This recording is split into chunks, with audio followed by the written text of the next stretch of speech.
Have you ever let one toxic comment, one rude gesture, or one frustrating moment ruin your entire day? Picture this. You're calm, centered, and completely unshaken, no matter what anyone throws your way. Sounds impossible, it's not. Carl Jung, the legendary psychologist, believed that true emotional freedom comes from mastering your inner world, not letting others control it. In this video, we're diving into Carl Jung's timeless wisdom to reveal 6 transformative lessons that will help you stay calm, confident, and in control.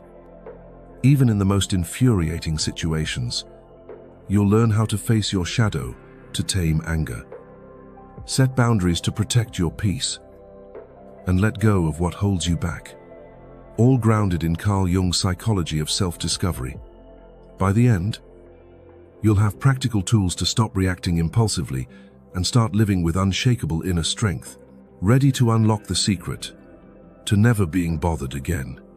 Hit that subscribe button, turn on notifications, and let's embark on this journey to emotional freedom together. Stay with us. This is going to change the way you see yourself and the world. What if the anger you feel isn't really about the rude coworker, the impatient driver, or that snarky comment online?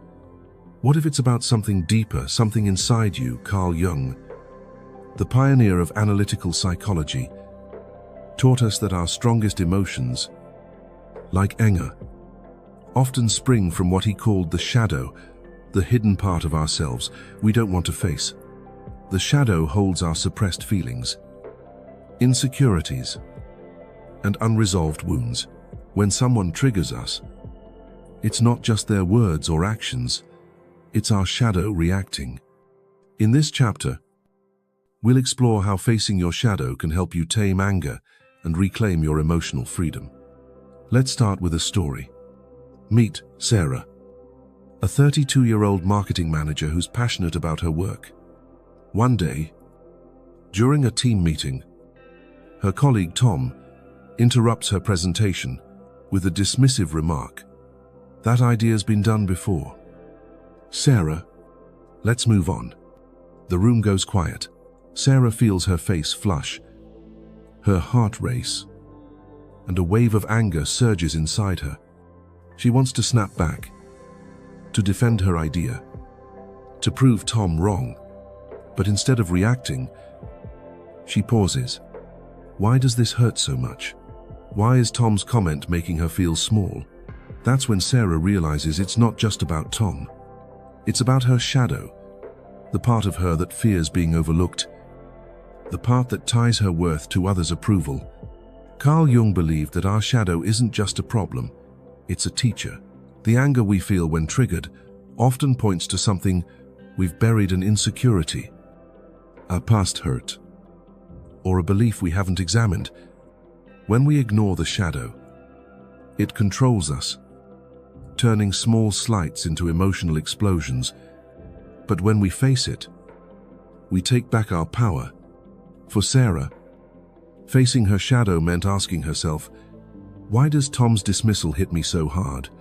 Through reflection, she uncovered a deeper fear, the worry that her ideas, and by extension, her worth, weren't good enough. By acknowledging this, she didn't just diffuse her anger toward Tom, she started healing a part of herself she'd ignored for years. So, how can you face your shadow to tame anger? It starts with self-awareness. Carl Jung called this process making the unconscious conscious. When someone or something triggers you, it's like a spotlight shining on your shadow.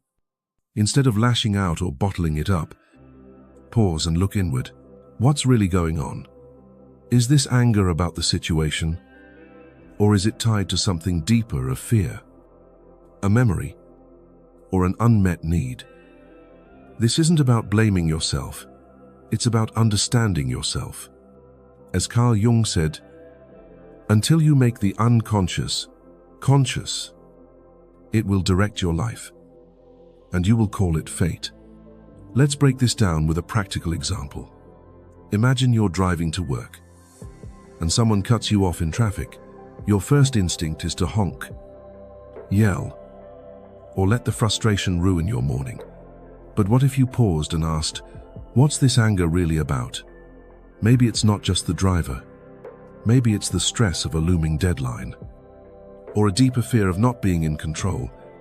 By naming the emotion and digging into its roots, you weaken its grip. You're not suppressing your anger, you're understanding it, which is the first step to mastering it. Here's a simple technique to start facing your shadow: the shadow journal. The next time you feel angry or triggered, grab a notebook or your phone and write down 3 things. What happened? Describe the situation briefly. Who or what triggered you? What am I feeling? Name the emotion: anger, hurt, embarrassment, and rate its intensity from 1 to 10. What's beneath it? Ask yourself, what does this remind me of? Is there a deeper fear or belief at play? Be honest, even if it's uncomfortable. For example, Sarah used this technique after her meeting with Tom. She wrote, "Tom dismissed my idea. I felt angry and humiliated." An 8/10. Beneath it, "I'm afraid I'm not good enough." And his comment reminded me of being ignored as a kid. By naming these feelings, Sarah saw her anger for what it was, a signal from her shadow, not a reflection of her worth. This gave her the clarity to respond calmly in the meeting, addressing Tom's critique without letting it derail her. Facing your shadow isn't easy. It requires courage to look at the parts of yourself you'd rather ignore. But here's the payoff every time you do. You weaken the triggers that control you. You stop reacting impulsively and start responding with intention. As Carl Jung put it, "I am not what happened to me. I am what I choose to become." The rude coworker, the impatient driver, the snarky comment, they lose their power when you understand that your anger is a doorway to self-discovery. So, the next time you feel that heat rising, don't push it away or let it consume you. Pause it. Ask yourself, what's my shadow trying to teach me? By facing it, you're not just taming anger, you're unlocking a deeper connection to yourself. And that's where true emotional freedom begins. Stick with us for Chapter 2, where we'll explore how to choose your response instead of letting others write your story. What's one trigger you've noticed lately? Drop it in the comments below. We're all on this journey together. Have you ever felt your blood boil because of something someone said or did, only to realize later you could have handled it differently? Here's a powerful truth. Carl Jung's psychology reveals between every trigger and your reaction, there's a space, a moment, where you have the power to choose. That space is your freedom. Too often, we let other people's words or actions write the story of how we feel. But what if you could take back the pen? In this chapter, we'll explore how to use that space to choose your response. Not let someone else's narrative control your emotions. Carl Jung's work teaches us that our reactions are shaped by our inner world, our unconscious beliefs, fears, and desires. When someone pushes your buttons, it's tempting to think they made you angry. But Carl Jung would argue they're just the spark. The fire comes from within. The good news, you can choose how that fire burns, or if it burns at all. By stepping into that space between stimulus and response, you can align your actions with your values, not someone else's story. Let's dive into a real-life example. Meet John, a 28-year-old graphic designer who's always been close with his childhood friend, Mike. One evening, over drinks, Mike makes a cutting remark. "You're still doing those artsy projects. When are you going to get a real job?" John feels a surge of anger and betrayal. His first instinct is to fire back, to defend his career and passion. But instead, he takes a deep breath and pauses. In that moment, he asks himself, "Why is this hitting me so hard? Is this about Mike? or something deeper? John realizes Mike's comment isn't about his work, it's about Mike's own insecurities, about his corporate job. By choosing not to react, John avoids a pointless argument and keeps his peace. This idea of a space isn't new.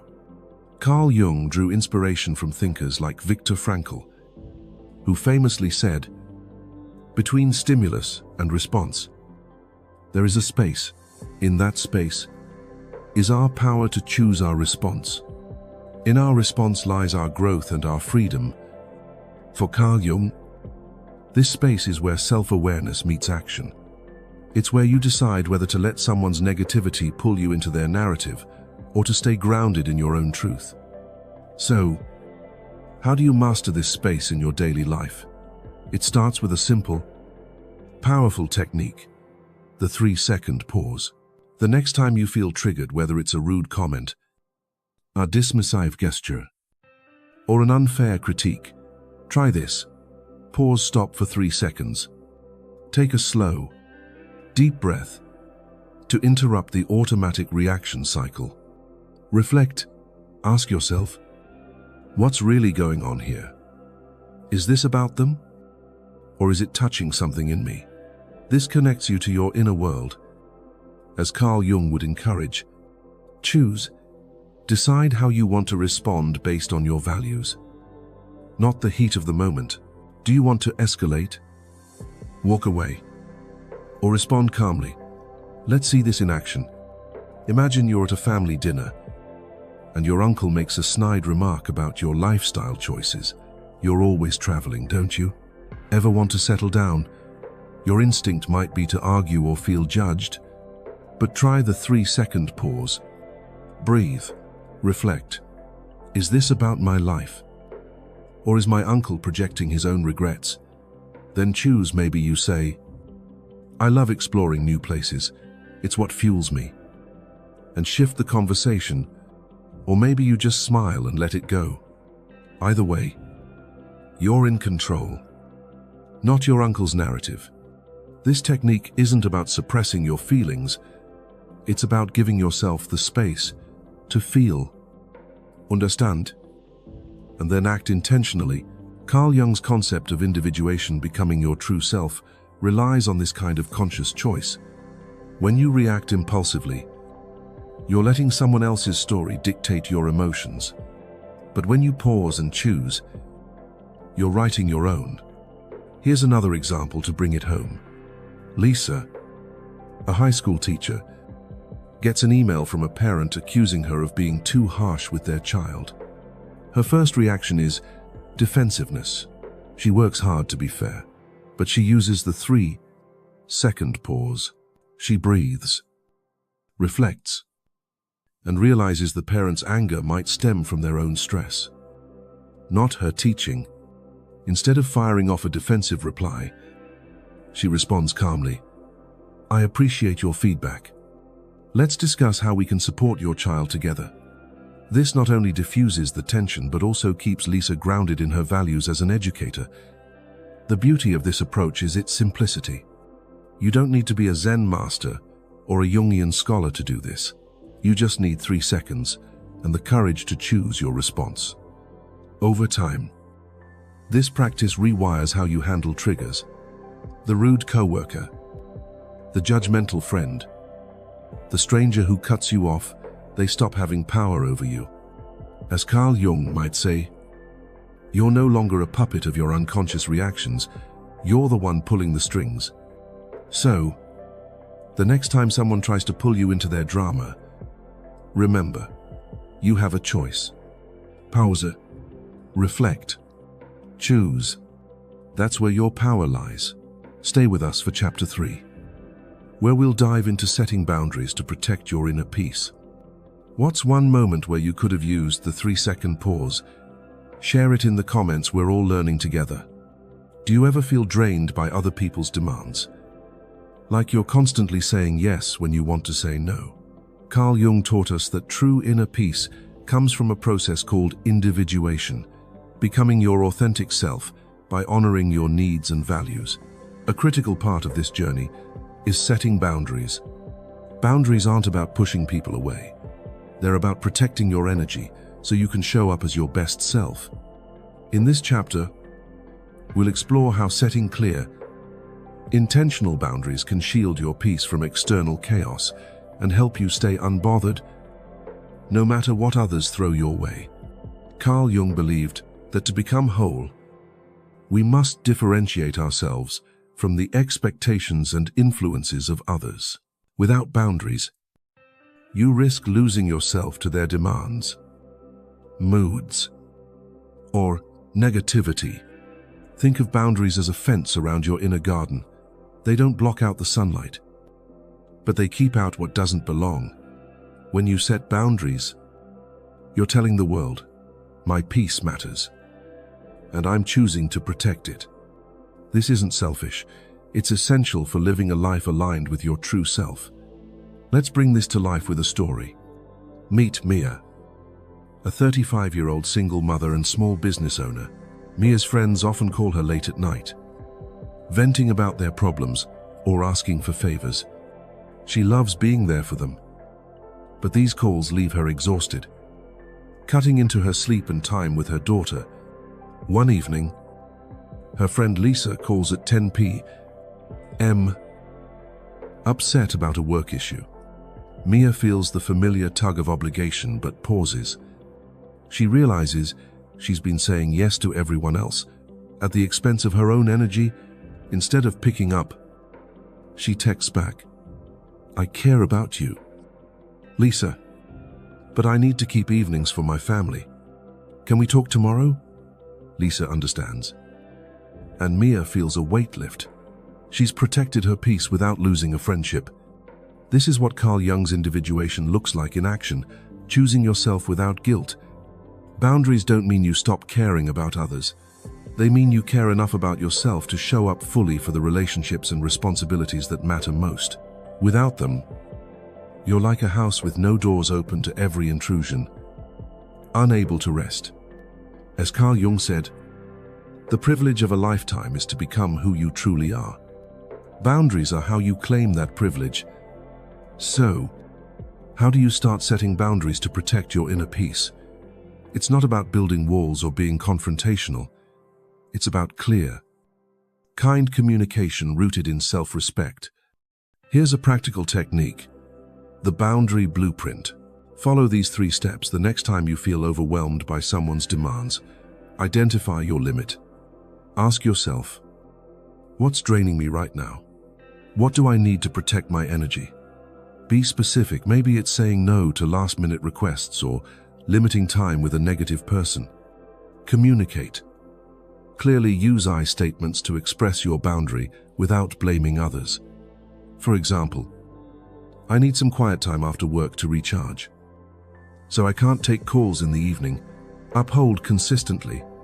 Stick to your boundary, even if it feels uncomfortable at first.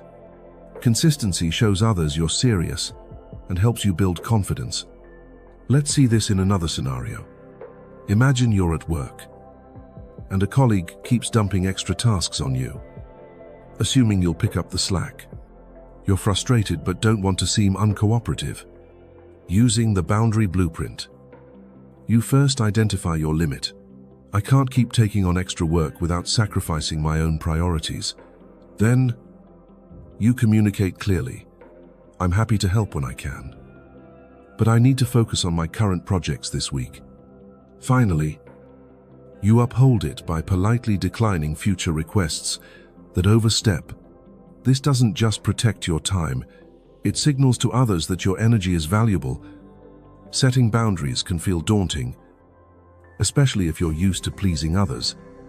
You might worry about seeming selfish or hurting feelings. But here's the truth.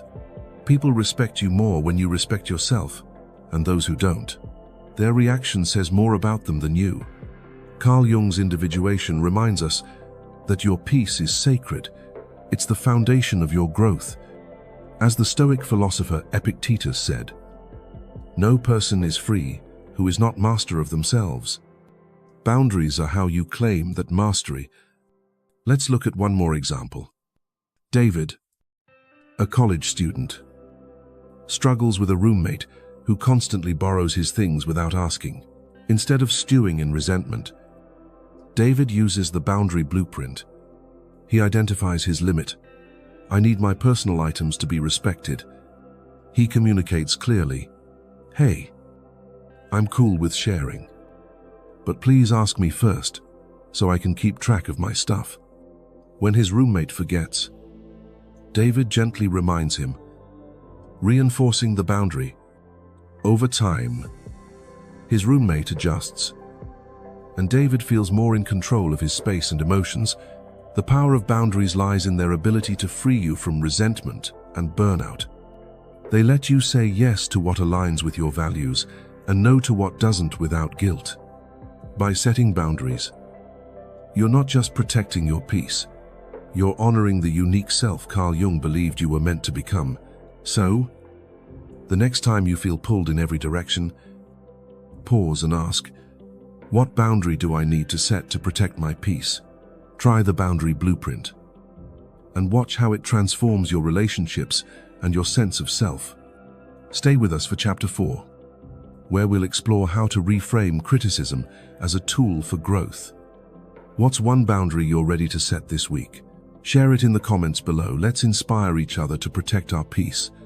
Has a harsh critique ever left you feeling defensive, angry, or even worthless? It's natural to bristle when someone points out your flaws. But what if criticism wasn't an attack, but a mirror reflecting parts of yourself you haven't fully explored? Carl Jung's psychology teaches us that criticism, when approached with curiosity, can become a powerful tool for growth. Through the lens of Carl Jung's concept of the shadow, the hidden parts of ourselves, we often deny criticism can reveal truths that guide us toward individuation, the process of becoming our true selves. In this chapter, we'll explore how to reframe criticism to tame your emotional triggers and unlock deeper self-awareness. Carl Jung believed that our reactions to criticism often stem from our shadow, the unacknowledged fears, insecurities, or traits we push away. When someone criticizes you, it's like they're holding up a mirror to a part of your shadow you haven't faced. The sting you feel isn't just about their words. It's about what those words touch inside you. By reframing criticism as a chance to explore your shadow, you transform it from a source of anger into a stepping stone for personal growth. Let's bring this to life with a story. Meet Alex, a 30-year-old software developer who's poured his heart into a new project at work. During a review, his manager says, "This code is sloppy. Alex, you need to step up your game." Alex feels a wave of anger and embarrassment. His first instinct is to argue or sulk, thinking, how dare she call my work sloppy? But instead, he pauses and reflects through Carl Jung's lens. Why does this criticism hurt so much? Is there truth in it? Digging deeper, Alex realizes the comment stings because it echoes a fear in his shadow, the worry that he's not as competent as he wants to be. Instead of lashing out, he asks his manager for specific feedback, uses it to improve his code, and feels more confident in his skills. By facing his shadow, Alex turns criticism into growth. This approach aligns with Carl Jung's idea that everything we encounter, even negativity, can serve our journey toward wholeness. Criticism doesn't define your worth. It's an invitation to look within. As Carl Jung said, everything that irritates us about others can lead us to an understanding of ourselves. The key is to separate the emotion of criticism from the lesson it might hold. Not all criticism is valid, but even poorly delivered feedback can reveal something valuable if you're willing to look. So, how can you reframe criticism through Carl Jung's lens? Try this practical technique, the criticism filter. The next time you receive feedback that stings, follow these 3 steps. Pause and breathe. When criticism hits, take a deep breath to avoid reacting impulsively. This creates space to process the feedback calmly. Separate fact from opinion. Ask yourself, Is there any truth in this critique? Or is it just their perspective? Break the feedback into parts: what's factual, what's subjective, and what's emotional. Explore your shadow. Reflect on why the criticism bothers you. Does it touch a hidden insecurity or fear? Journaling can help. Write down: what does this feedback remind me of? Is my reaction about them or me? Let's see this in action. Imagine you're at a family gathering and your aunt says, "You're always so busy with work. You never have time for family." Your instinct might be to snap back or feel guilty, but apply the criticism filter. Pause and breathe. Separate fact from opinion. It's true I've been busy, but her tone feels judgmental. Then explore your shadow. Why does this hurt? Am I afraid I'm failing as a family member? By reflecting, you might realize her comment touched a deeper guilt about balancing work and family. Instead of arguing, you could respond, "I hear you, Aunt Linda. I'm working on finding more balance." This keeps the peace and helps you grow. Here's another example. Sarah, a freelance writer, submits an article to a client who responds, "This isn't what I expected. It lacks depth." Sarah feels crushed, but uses the criticism filter. She pauses, separates the fact the article didn't meet expectations from the opinion, lacking depth is subjective, and reflects on her shadow. "This stings because I fear I'm not good enough as a writer." She asks the client for specific feedback, revises the article, and realizes her initial draft was rushed. The criticism, though harsh, helps her improve her craft and confidence. Reframing criticism isn't about ignoring your feelings or accepting every critique as truth. It's about using Carl Jung's wisdom to see feedback as a tool for self-discovery. Some criticism will be unfair or malicious. Let that go. But when there's a grain of truth, it's a chance to grow stronger. As the Stoic philosopher Marcus Aurelius said, "You have power over your mind, not outside events. Realize this, and you will find strength." By viewing criticism through Carl Jung's lens, you stop letting it trigger anger or self-doubt. Instead, you use it to shine a light on your shadow. Moving closer to the authentic self Carl Jung believed you were meant to become. So, the next time criticism stings, pause and ask, "What can this teach me about myself?" Use the criticism filter to turn feedback into fuel for growth. Stay with us for Chapter 5, where we'll dive into letting go to liberate your soul.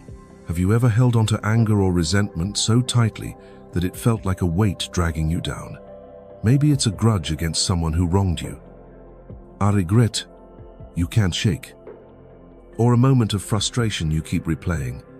Carl Jung's psychology teaches us that letting go isn't just about releasing the past. It's a vital step in individuation, the journey to becoming your true, authentic self. By letting go of what no longer serves you, you free your soul from emotional burdens and reclaim the peace others can't take away. In this chapter, we'll explore how to master the art of letting go, to liberate your soul and stay unbothered by anyone. Carl Jung believed that holding on to anger or resentment keeps us tethered to our shadow, the hidden parts of ourselves we haven't fully integrated. These emotions act like chains, binding us to moments or people we can't control. Letting go doesn't mean ignoring what happened or excusing someone's behavior. It means choosing to release the emotional grip it has on you. As Carl Jung put it, "I am not what happened to me. I am what I choose to become." By letting go, you're not giving up. You're choosing freedom over suffering. Let's bring this to life with a story. Meet Emma, a 29-year-old graphic artist who was betrayed by her best friend, Claire. 2 years ago, Claire spread rumors about Emma at work, costing her a promotion. For months, Emma replayed the betrayal, imagining confrontations or revenge. The anger consumed her. affecting her creativity and joy. One day, inspired by Carl Jung's teachings, Emma decided to face her shadow and let go. She realized her resentment wasn't hurting Claire, it was hurting her. Using a visualization technique, Emma imagined her anger as a heavy stone she was carrying. She pictured setting it down and walking away. That act of letting go didn't erase the betrayal, but it freed Emma to focus on her art and rebuild her confidence. Letting go is powerful because it shifts your energy from the past to the present. Carl Jung's concept of individuation emphasizes living in alignment with your true self, and you can't do that if you're anchored to old wounds. As the Buddhist saying goes, holding on to anger is like drinking poison and expecting the other person to die. When you let go, you're not forgiving for their sake. You're freeing yourself for yours. So, how can you practice letting go to liberate your soul? Here's a practical technique: the release ritual. The next time you feel weighed down by anger, resentment, or regret, try these 3 steps. Acknowledge the emotion. Name what you're feeling without judgment. Write it down: I'm angry because, or I'm hurt because. This brings the emotion out of your shadow and into your awareness. Visualize letting go. Close your eyes and picture the emotion as an object: a stone, a balloon, or a burning coal. Imagine releasing it, letting it float away or dissolve. This taps into Carl Jung's use of active imagination to process unconscious feelings. Refocus on the present. Ask yourself, what can I do right now to honor my true self? Shift your energy to something that aligns with your values, like creating, connecting, or resting. Let's see this in action. Imagine you're upset because a co-worker took credit for your idea during a meeting. You feel cheated and keep replaying the moment. Instead of stewing, try the release ritual. Acknowledge, I'm angry because they stole my idea. Visualize. Picture your anger as a balloon tied to your wrist. Imagine cutting the string and watching it float away. Refocus. Decide to share your next idea directly with your boss, or focus on a new project that excites you.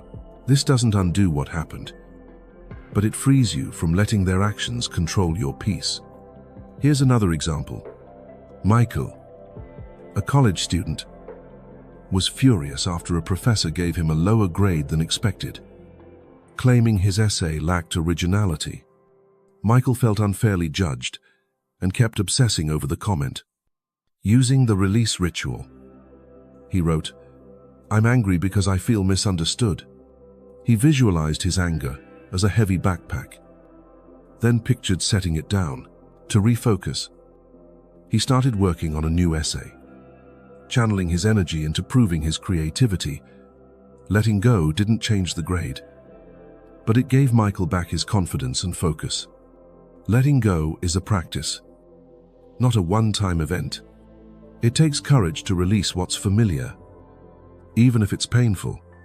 But every time you do, you move closer to the person Carl Jung believed you were meant to be, free from the weight of the past.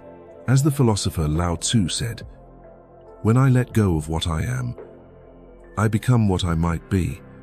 By releasing anger or resentment, you create space for joy, creativity, and peace. So, the next time you feel stuck in anger or regret, pause and ask, what am I holding on to? And what would happen if I let it go? Try the release ritual and watch how it lightens your soul. Stay with us for Chapter 6, where we'll explore how gratitude can transform your mind and keep you grounded. What's one thing you're ready to let go of today? Share it in the comments below. Let's support each other in finding freedom. What if the secret to staying calm in the face of frustration was as simple as shifting your focus? Imagine you're stuck in traffic, late for an important meeting, and anger starts bubbling up. Now, picture turning that moment around by finding something anything to be grateful for. Carl Jung's psychology teaches us that cultivating gratitude can balance the conscious and unconscious mind, creating a harmony that helps you rise above external triggers. In this final chapter, we'll explore how gratitude can transform your mind, dissolve anger, and keep you grounded, no matter what life throws at you. Carl Jung believed that our emotions, like anger, often arise when our conscious mind is out of sync with our unconscious. When we focus only on what's wrong, on the rude comment, the unfair situation, or the annoying delay, we feed the negative energy in our shadow. Gratitude, however, acts like a bridge, reconnecting us to the present and reminding us of the good that exists even in tough moments. It's not about ignoring reality. It's about choosing to see the bigger picture. As Carl Jung said, one does not become enlightened by imagining figures of light, but by making the darkness conscious. Gratitude helps you shine a light on your inner world, turning chaos into calm. Let's bring this to life with a story. Meet David, a 40-year-old delivery driver who's had a rough day. A customer yelled at him for a late delivery. Traffic was a nightmare, and his phone died, leaving him disconnected. David felt his frustration building, ready to snap. But then he paused and tried something different. He thought, what can I be grateful for right now? He realized he was thankful for his job, which kept his family fed, for the music on the radio, which lifted his mood, and for the fact that tomorrow was a new day. That simple shift didn't erase the day's challenges, but it melted his anger, leaving him calmer and more centered. Gratitude is powerful because it rewires how you see the world. Carl Jung's idea of balancing the conscious and unconscious suggests that focusing on what's positive helps integrate the shadow, reducing the intensity of negative emotions. As the philosopher Cicero said, gratitude is not only the greatest of virtues, but the parent of all others. When you practice gratitude, you're not just calming your mind, you're building resilience to face life's ups and downs without being rattled.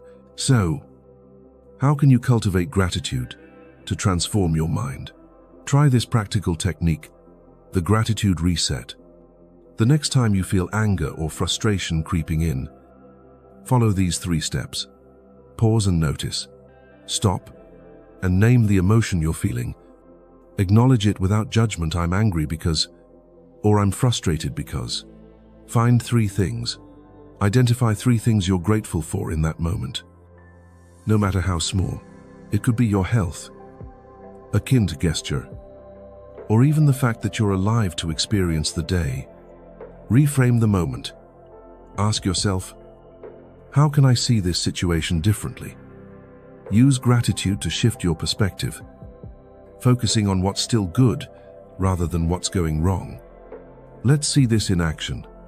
Imagine you're at work, and a colleague snaps at you during a stressful project. Can't you do anything right? Your instinct is to fire back or stew in resentment. Instead, try the gratitude reset.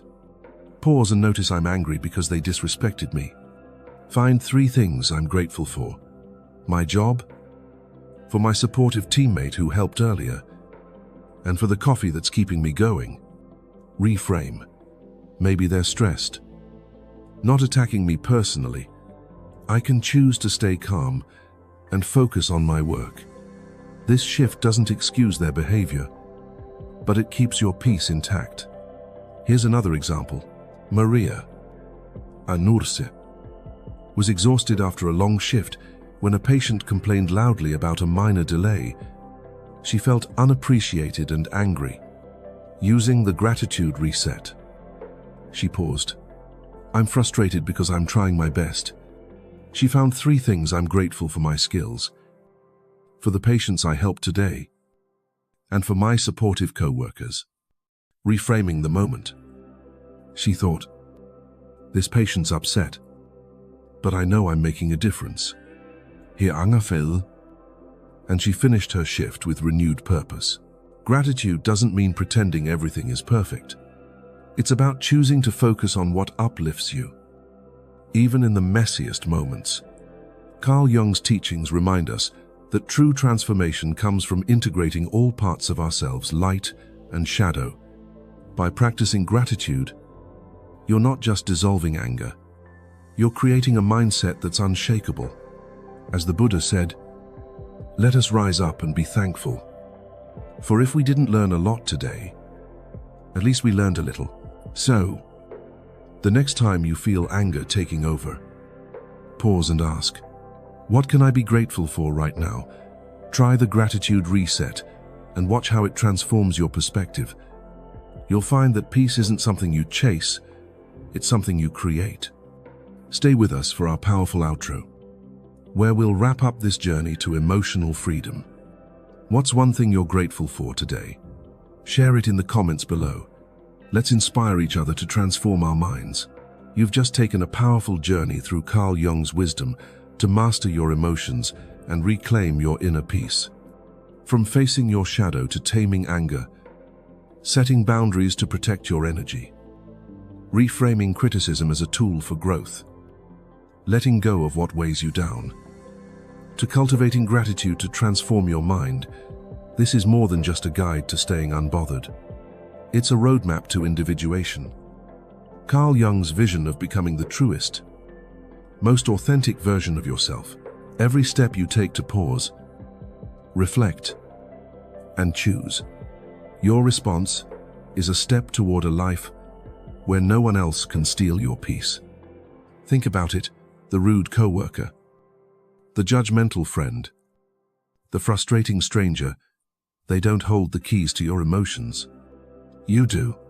Carl Jung taught us that true freedom comes from within, from understanding and integrating every part of ourselves, light and shadow, strength and vulnerability. Each time you choose calm over chaos, you're not just surviving life's challenges, you're thriving through them. You're writing your own story, one where you're unshakable, centered, and free. So, what's next? Take these lessons into your life. The next time someone tries to push your buttons, pause and ask, what's my shadow teaching me? How can I choose my response? Use the tools we've shared: the shadow journal, the 3-second pause, the boundary blueprint, the criticism filter, the release ritual, and the gratitude reset, to build a life where your peace is untouchable. As Jung said, the privilege of a lifetime is to become who you truly are. This is your moment to claim that privilege. Now, let's make this a movement. If Carl Jung's wisdom has inspired you to take control of your emotions, hit that subscribe button and turn on notifications to join the Jung Psyche Hub community. We're here to dive deeper into the psychology of self-discovery, and we don't want you to miss a single insight. Share this video with someone who needs a little extra peace in their life: a friend, a family member, or even a coworker who could use a nudge toward emotional freedom.